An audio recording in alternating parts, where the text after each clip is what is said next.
Imagine a world where a single click on your computer could trigger a cascade of chaos, blackouts, financial collapse, and even geopolitical crisis.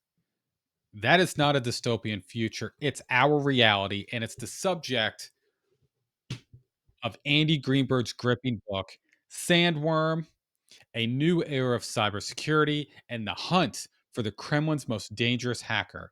Welcome back to Already Overbooked.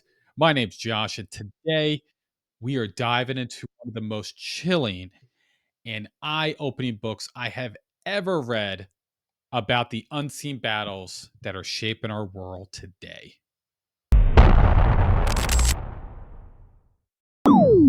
So, what's Sandworm all about? It's a deep dive into the shadowy world of cyber warfare, focusing on a group of Russian military hackers called Sandworm. These aren't just your run of the mill hackers. Sandworm has been linked to some of the most destructive cyber attacks in history, from the Ukrainian blackouts to the global havoc caused by the NotPetya malware.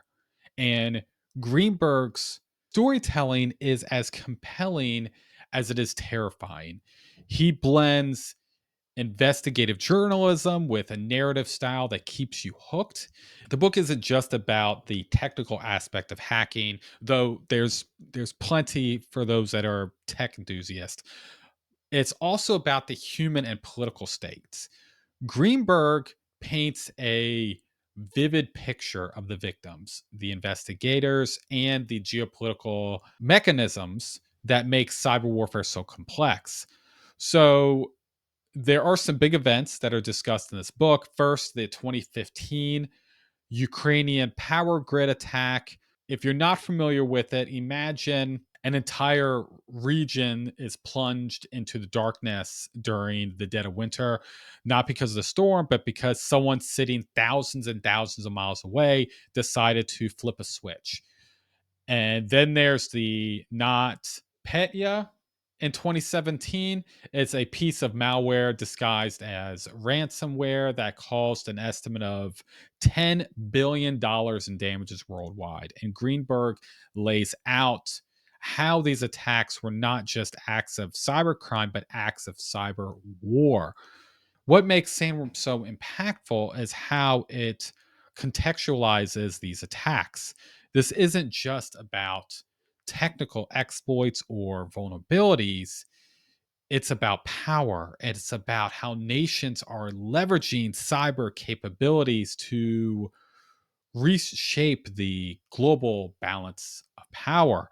As Greenberg points out, the scariest part is how unprepared most countries are for these threats. This book goes through and illustrates just how challenging it is to go through and pin a cyber attack on a specific actor.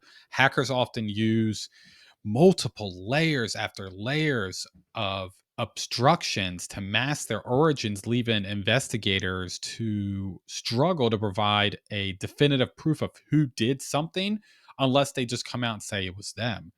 And this uncertainty goes through and complicates international responses, going through and raising questions about accountability and deterrence. Then there's the not PETA, the malware I mentioned earlier that initially was just targeted for Ukraine, but then quickly starts spiraling out of control, affecting companies and governments all around the globe.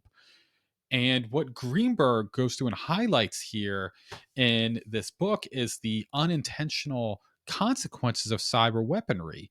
Even the state sponsored attacks can go through and escape their intended boundaries, causing widespread collateral damage. And there's another critical point is the globalization of cyber attacks. And while Sandworm focuses on state actors like Russia, Greenberg also warns about the growing capabilities of non state entities, including crime groups. These groups can exploit the same vulnerabilities, broadening the scope of potential threats. So it might not come from a government per se, it could just come from a group of hackers that just want to cause havoc across the world.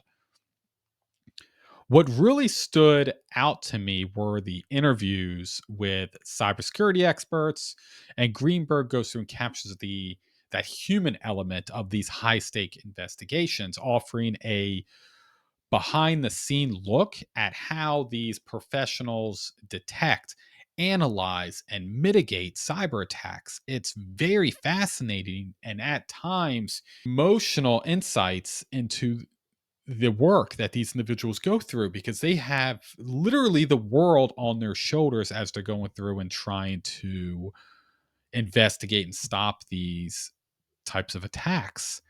This book also hits close to home by showing how vulnerable our everyday lives are. The power grid, the financial systems, transportation networks, all of these are potential targets. And Greenberg goes through and narrates, making you realize how interconnected and fragile these systems are in the face of cyber warfare. Greenberg also goes through and dives into the scope of it being really we're in a geopolitical chessboard right now, and Greenberg does a great job in diving into how Russia's cyber activities have influenced NATO policies and pushes other nations to go through and develop their own cyber capabilities. It's just a big digital arms race with no clear rules and stakes that couldn't be any higher. Definitely with the advancements of AI now, they don't even discuss that in there that much. So that advancement's just pushing us farther and farther into the chaos. Another aspect of the book that I found fascinating was Greenberg's ability to go through and connect the dots between isolated incidents and going through and showing how these isolated incidents were just a part of a larger strategy, a kind of a digital Cold War where boundaries are constantly being tested. And it's not just espionage, it's about rewriting the rules of engagement of warfare. Greenberg doesn't shy away from these ethical dilemmas either. How do we define an act of war in cyberspace? Again, we can't go through and understand who's doing what. The line between legitimate defense and dangerous escalations is very blurred. These are the questions that this book leaves us pondering. And while they're more relevant than ever in a world where cyber attacks can target hospitals, elections, and even just basic utilities that we go through and use every single day. So there's a bunch of things I go through and love about this book. First, the storytelling. Greenberg has a way of making complex topics accessible without going through and dumbing it down. He's very clear in his words, and it makes a lot of sense from how he goes through and articulates these complex topics. Second, the research. This book is meticulously documented with firsthand accounts and deep investigative work. And then there's the relevance in the age we live in now, where cyber warfare is becoming a daily reality. This book feels essential to go through and read and understand what is actually going on across the world. So, who should go through and read Sandworm? If you're interested in cybersecurity, geopolitics, or just love a real good real world thriller, this book's going to be for you. It's a wake up call about the hidden battles just fought in cyberspace and a must read for anyone who wants to understand the future where our warfare is going. So I really do appreciate you watching. If you've read Sandworm or have any other cyber warfare books to recommend, let me know down in the comments. And don't forget to like, subscribe, you know what to do. Until I see you in the next one.